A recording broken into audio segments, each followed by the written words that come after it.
أعوذ بالله من الشيطان الرجيم. بسم الله الرحمن الرحيم.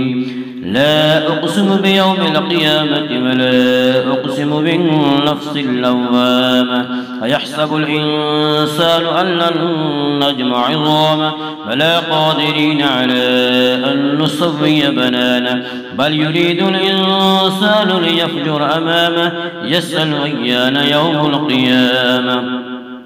فإذا برق البصر وخسف القمر وجمع الشمس والقمر يقول الإنسان يومئذ أين المفر كلا لا وزر إلى ربك يومئذ المستقر ينبأ الإنسان يومئذ بما قدم وأخر بل الإنسان على نفسه بصيرة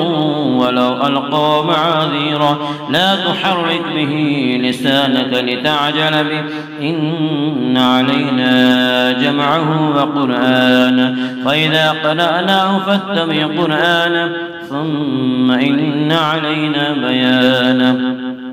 كلا بل تحبون العاجلة وتذرون الآخرة وجوه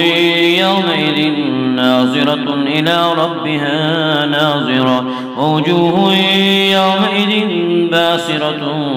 تظن أن يفعل بها فاقرة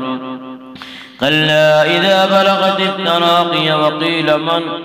راق وظن أنه الفراق والتفت الساق بالساق إلى ربك يومئذ المساق فلا صدق ولا صلى ولكن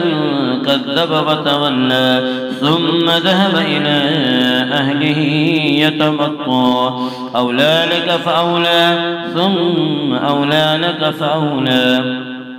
أيحسب الإنسان أن يترك سدى ألم يك نطفة من مني يمنى ثم كان علقة فخلق فسوى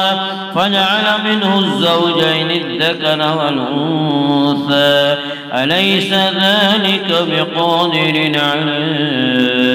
أن يحيي الموتى